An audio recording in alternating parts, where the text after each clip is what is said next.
আসসালামু আলাইকুম। সুমিতা কিচেনে আপনাদের সকলকে স্বাগত জানাই। আশা করি আপনারা ভালো আছেন। আলহামদুলিল্লাহ আমিও খুব ভালো আছি। তো আমি এখানে চালের গুঁড়ো নিয়েছি, যে চালের আমরা ভাত খাই, সিদ্ধ চাল, সেই চালের গুঁড়ো, শুকনো চাল মেশিনে থেকে গুঁড়ো করে নিয়ে এসেছে। তো আমাদের ভাপা পিঠে বানানো হবে এই চালের আটা দিয়ে। তো এই চালের আটা দিয়ে ভাপা পিঠে বানালে খুব সুন্দর হয়, খেতেও কিন্তু খুব ভালো লাগে। আর কি সুন্দর নরম তুলতুলে হয়।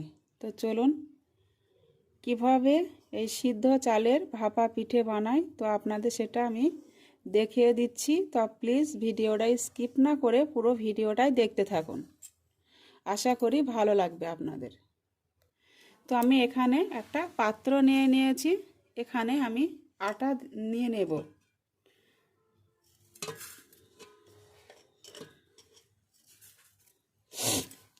তো পরিমাণ মতন আমি নিয়ে নেব। দেখুন আমার পরিমাণ মতন আমি নিয়ে নিয়েছি।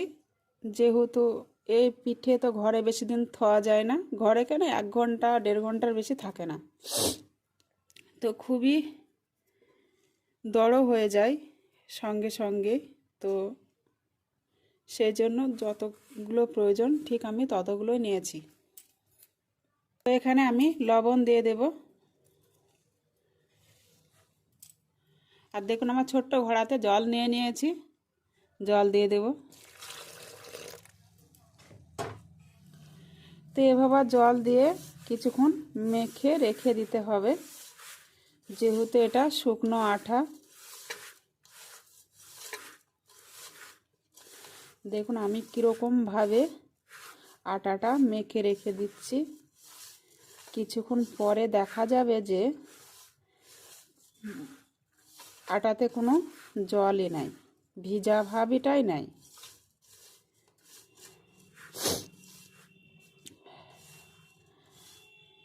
তো বন্ধুরা পুরো ভিডিওটা দেখতে থাকুন, আপনাদের জন্য দেখানোর জন্য এই ভিডিওগুলা করা।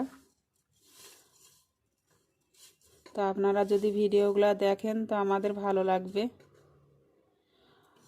আরও একটা নতুন ভিডিও করার উৎসাহ পাব। তো প্লিজ এই ভিডিওটা স্কিপ না করে পুরো ভিডিওটাই দেখুন, আপনাদের ভালো লাগবে। দেখুন আমি কতগুলো নিয়েছিলাম, আর কিছুক্ষণ পরে দেখবেন এর থেকে অনেকগুলো হয়ে গেছে। তো এটা কিছুক্ষণ ধরে আমি এইভাবে ভিজিয়ে রেখে দেব। তো কিছুক্ষণ পরে আবারও ফিরে আসছি। দেখুন আমি আটাটা ভিজিয়ে রেখেছিলাম, চালের গুঁড়োটা, সিদ্ধ চালের গুঁড়ো। তো দেখুন কত সুন্দর ঝুরঝুরে হয়ে আছে, আপনারা না দেখলে বুঝতে পারবেন না। কিন্তু এটা কোনো চালার প্রয়োজন নেই। আপনারা যেভাবে ভিজিয়ে রেখে চালেন, যে গোটা আছে বলে, এটার ভিতরে কোনো গোটা নেই, একেবারে ঝুরঝুরে। তো যেহেতু এটা চালার কোনো প্রয়োজন পড়ে না, না চেলে এই পিঠাটা বানানো যাবে। আর আমি এই পিঠাটা বানানোর জন্য এখানে আমি একটা ছোট্ট ঘড়া নিয়ে নিয়েছি। তো আমরা এখানে এটাকে ঘড়াই বলি, তো আপনারা কি বলেন আমি জানি না। তো এই ঘড়াতে দেখুন আমি জল নিয়ে নিয়েছি। এই জলটা এবার আমি গ্যাসে বসিয়ে দেবো। আপনারা চাইলে এই ঘড়াটার গা ভালো করে মাটি দিয়ে লেপে তারপরে মাটির চুলাতেও করতে পারেন। এর আগেও আমি ভিডিও করেছি, এর থেকে বড় চুলো আর মাটি দিয়ে লেপে বড় ঘড়াতে আমি মাটির চুলাতেই করেছি। তো আজকে আমি গ্যাসে করব, তার জন্য আমি এই ঘড়াটা নিয়ে নিয়েছি। তো এভাবে আমি জলটা গ্যাসে বসিয়ে দেব। তো আমি কিছুটা পরিমাণে জল নামিয়ে নিলাম, তার কারণে এতটা জল প্রয়োজন নেই। তো চলুন গ্যাসে বসিয়ে দিই।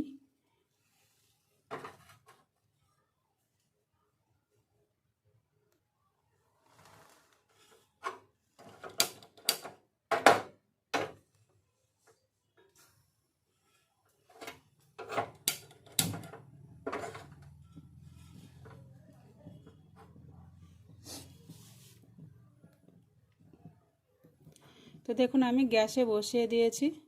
তো কিছুক্ষণ জলটা গরম হোক, তারপরে আমি পিঠাগুলো বানাবো। তো দেখুন জল গরম হয়ে গেছে, ফুটতে শুরু করেছে। তো আমি এবারটি রেডি করে নেব। তো তার জন্য আমি এখানে একটা বাটি নিয়েছি। বাটিতে অল্প অল্প করে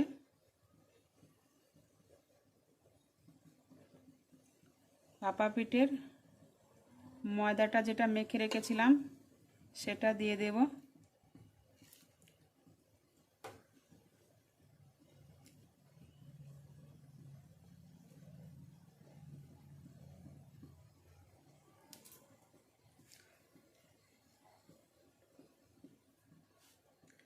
একটা কিশমিশ দিয়ে দিচ্ছি।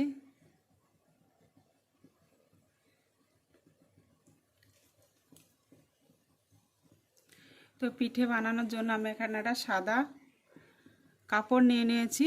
কাপড়টার ভিতরে এরকমভাবে মিডিলে দিতে হবে, দিয়ে এভাবে তলা দিয়ে ধরে এভাবে সরাসরি ঘড়ার মুখে দিতে হবে।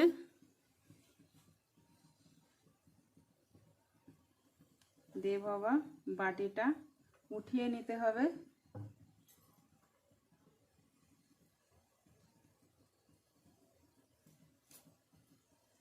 এবার চারিদিকটা মুড়ে দিতে হবে, দিয়ে বাবা কিছুক্ষণ হতে দিতে হবে। আপনারা চাইলে একটা ঢাকাও দিতে পারেন কিছু একটা, আবার না ঢাকা দিলেও হবে।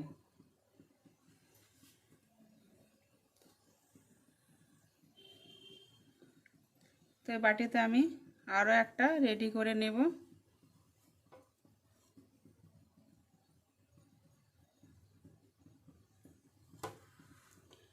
তো দেখুন একটাও কিন্তু গোটা নাই, তাই এটা চালার কোনো প্রয়োজন নাই। যেহেতু এটা সিদ্ধ চালের ভাপা পিঠা, খেতে কিন্তু খুবই ভালো লাগে। আপনারা না খেলে একবারও বুঝতে পারবেন না। বেশি চাপ দেবেন না, হালকা হাতে চারিদিকটা ভালো করে এবং সমান করে দেবেন, তাহলে পিঠেটা খুব নরম হবে। আবারও আমি একটা কিশমিশ উপর থেকে বসিয়ে দিচ্ছি, এতে করে পিঠাটা দেখতে খুবই সুন্দর লাগবে। তো আমি এটা রেডি করে রেখে দেব, ওটা হয়ে যাবে তারপরে এটা বসিয়ে দেব।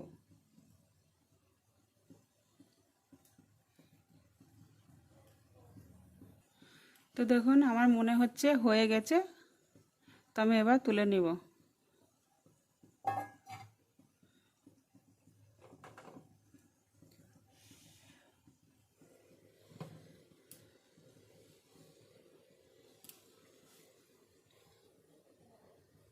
তো দেখুন আপনাদের দেখিয়ে দিচ্ছি।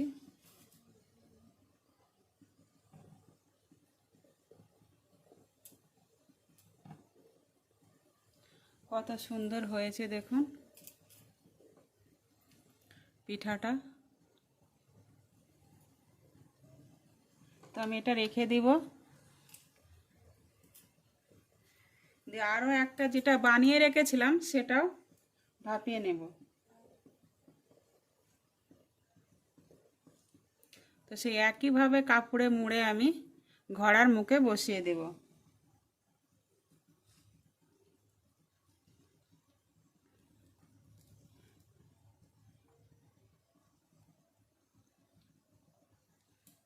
বাটিয়াটা ওপরে থেকে হালকা হাতে উঠিয়ে নেব,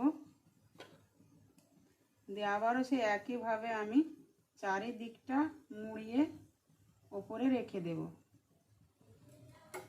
দিয়ে একটা ঢাকা দিয়ে দেব।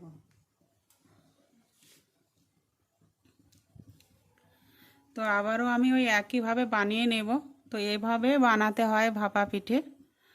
তো এটা আমার মনে হয় এভাবে ঘড়ার উপরে সরাসরি করলে এটা সহজভাবে হয়, তার কারণ হাঁড়ির ভিতরে অনেকজন গামছা বেঁধে বা কোনো একটা জাল স্ট্যান্ড দিয়ে তো করে, তাহলে আবার অনেকটা খাটতে হয়, কিন্তু এটাতে কোনো খাটনি নাই। বাটিতে দিয়ে সরাসরি এটা কাপড়ের উপরে দিয়ে তুলে নিলে ঢাকা দিলে হয়ে গেল। তো আমি আবারও সেই একইভাবে বানিয়ে নেব। তো বানিয়ে নিয়ে ফিরে আসছি। সব বানানো তো আর দেখানো যায় না, অনেকটা লম্বা হয়ে যায় ভিডিও, তো এই জন্য আমি সব বানিয়ে নিয়ে আবারও ফিরে আসছি। তো দেখুন আমি একে একে ভাপা পিঠেগুলো সব রেডি করে নিয়েছি। কত সুন্দর লাগছে দেখুন, খেতেও কিন্তু খুবই সুন্দর লাগে। তো এর সাথে আমি খেজুরের গুড় নেব, তো সেটাও আপনাদের দেখিয়ে দিচ্ছি। কিন্তু ভাপা পিঠেগুলো কত সুন্দর হয়েছে দেখুন একবার, খুবই সুন্দর লাগছে, খেতেও কিন্তু খুবই সুন্দর। সেদ্ধ ছালের ভাপা পিঠা, কত সুন্দর নরম।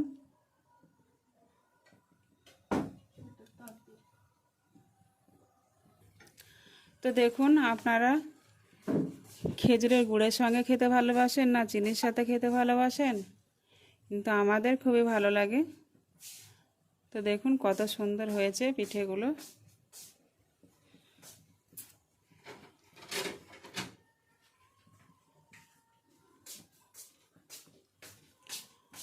তো আমার এই ভিডিওটা যদি আপনাদের ভালো লেগে থাকে অবশ্যই লাইক, কমেন্ট, শেয়ার, সাবস্ক্রাইব করবেন, পাশে থাকবেন। কালকে দেখা হবে নতুন কোনো ভিডিওর সঙ্গে। ততক্ষণ সুস্থ থাকুন, ভালো থাকুন, খোদা হাফেজ।